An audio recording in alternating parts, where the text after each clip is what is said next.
Good afternoon, everyone. How are you? You're feeling good? Well, it's 10 after 5. It's cocktail time, so. Pardon me? No visuals. Sorry about that. I want to thank the organizers for inviting me to come here. I have to tell you, when I first got the email from Monica that said, how would you like to talk to this group? My first reaction was, what's a public health geek going to say in this crowd? And the reality is, after listening to the last couple of presentations, I think we have a lot of things in common, some interesting opportunities, and some interesting challenges that require the same types of approaches and thinking to effectively respond.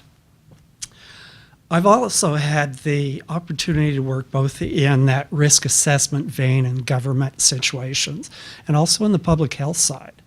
And the crossover of the issues is quite astounding, because once you understand the processes of risk management, which a previous speaker nicely rounded out for us, you realize one of the major challenges is talking with people and understanding their values and the integration within the organizational constructs. So I'm going to start by asking you all a question. Can anyone define public health? Okay, that's nice. The reason I ask that question is that often there's a confusion. And that confusion is based on the distinction between what public health is and what a publicly delivered public, the mouth doesn't want to work. Where's my scotch? The publicly delivered healthcare system. And you have to understand the distinctions, because when you talk about a publicly delivered healthcare system, you're talking about services to family physicians, to doctors, to working organizations that deliver health care to the person. And as a result, they work in a very different medical model and approach. And they deal with very acute issues. Whereas the second part is that often there is this confusion between what goes on in the US and what goes on in Canada. And although we'd like to suggest that they're very similar, and I have to admit I've crossed both sides of the border and work lives and family lives routinely, there are some substantial differences in the legislative and cultural approaches to issues and how we have to address them as we look at risk. The third piece I have to do is actually spend a couple of minutes defining what public health is, because it's an evidence-informed risk management approach that also leads into value issues. So what I would like to do for the next, I'll try for 7 minutes, and she's going to hold me to it, I can tell, is define what public health is and how that definition has changed with time. Then we're going to unpack a couple of concepts within public health. And then I want to talk about a couple of examples. I think I should tell them about the examples. We're going to do 2 examples. One, I want to talk about cannabis. And we'll do it very quickly. And the other one, I want to talk about kids' play. And we're going to see how the 2 are very similar, because they both address people's attitudes towards risk and how risk should be managed.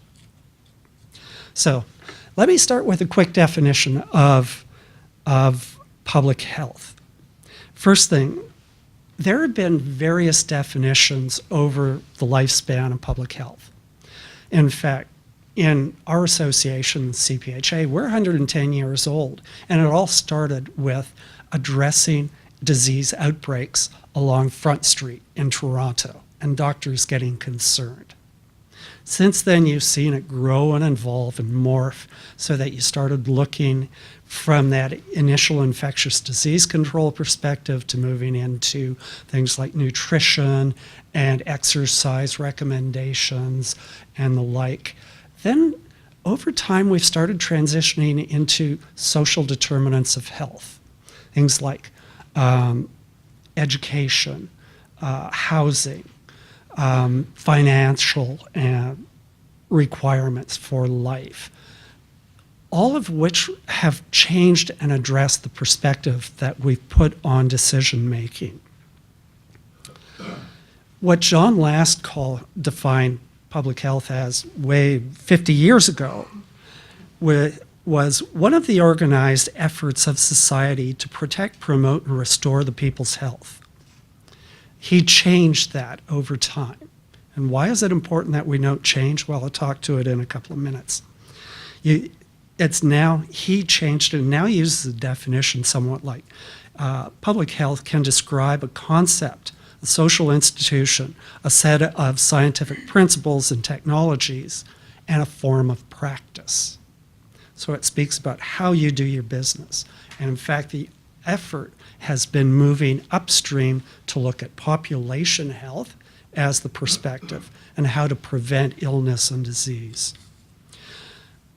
As we've moved along that continuum from initial focus on infectious disease into social determinants of health, the definition has changed. So the one we currently use is public health is an approach to maintaining and improving the health of populations based on the principles of social justice, attention to human rights and equity, evidence-informed policy and practice, and addressing the social determinants of health. It also means that you're basing initiatives on evidence of what works and shows promises of working. And that last piece is important because it deals with an issue called the precautionary principle. So that you have to take precautionary steps even if you aren't sure. And that has become a legal question. So with those two definitions, we're now talking about a public health approach. And I raise that because in the cannabis legislation, our legislative colleagues said, we're going to use a public health approach to regulate cannabis. And they didn't know what a public health approach was. And that's why we had so many consultations to sort out what they meant by that. So a public health approach is the foundations and lenses through which to view a public health activity.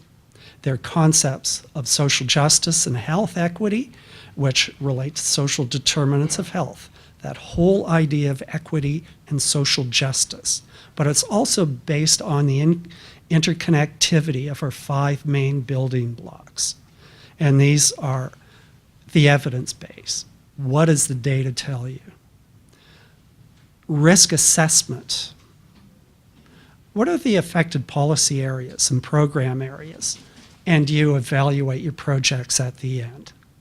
So that is essentially just a big circle. What I want to do is unpack 2 of those parts of that definition. The idea of social justice and the idea of health equity, because they inform how we approach issues. So, what's social justice? Any ideas? Okie doke. It's a set of institutions that enable people to lead fulfilling lives and be active contributors in the community. They're things like education, health, and social security. What's important are those concepts are actually enshrined in the Constitution. It's Section 7. Does anyone know Section 7? No? Okay. The Charter of Rights and Freedoms, sorry about that. It's the right to life, liberty, and security of the person, and the right not to be deprived thereof except in accordance with the concepts of fundamental justice. What's important is that fundamental justice piece, because in fact you can see that definition change over time. The classic example was the case of assisted suicide, where the original Supreme Court decision said, no, can't let assisted suicide happen because society is not ready to accept it as a concept. Yet, last 3 years ago, a second case went to the Supreme Court. They heard it, and they supported assisted suicide and ordered the law be changed. And that's because, in their view, the views of society had changed and were able to accept the concept that people should be allowed the right to die. Pretty fundamental concept. So, that's what's interesting about fundamental justice. The trouble is you have to apply science to all that someplace, and it just gets messy, as you've heard our previous speakers say. The other component I want to talk about very quickly is health equity, and that's the absence of avoidable or remedial differences in health among groups of people, whether those groups are defined socially, economically, geographically, or demographically. Pretty straightforward, right? We all should have equal access to services, and it's a core of the Canada Health Act and various other pieces.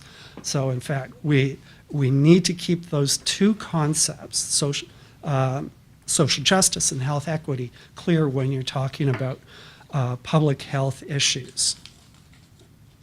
So, and just to round it out, the other foundational piece is social determinants of health, and they're broadly described as the conditions in which people are born, grow, live, and age. And they all influence how you have to make decisions. So, I'm being told I have 2 minutes and I have 2 examples. So, I'm going to skip over my diatribe here and talk very quickly about cannabis. What are some of the benefits of legalizing cannabis? You bet. It's called criminalization, and it's structural violence is the concept that it caused. It also addresses black market control and improved access to programs and research, so you can look at THC and CBD and their influences on potentially depression, cannabis, or cancers. Depends who you talk to over what the positive effects are. But why are people afraid of it? And the question is, you look at the law, and enshrined in the UN Convention on Illegal Drugs, cannabis is a Schedule I drug, which means that it's treated in the same regard as heroin, cocaine, meth, and the like. So, on the one hand, you have the notion of reducing harms. You have a substance that is well known in Canada. We have highest consumption rates in the world. 30% of kids 19 to 24 or 25 run into it on a regular basis. And yet we're saying we should still keep it illegal and cause people to potentially go to jail for relatively small infractions. The other part is that it's also highly racialized, but that's another issue. And you're about to tell me I should quit. What we have been doing as part of our work around cannabis is that we go out to communities and have conversations with the service providers in communities to find out what their issues are, why they're for or against the use of cannabis, and use that to bring in the message of what is the actual risk of occasionally token up. And that's been going on for over a year now, and will probably keep going on until hell freezes over. With that, thank you.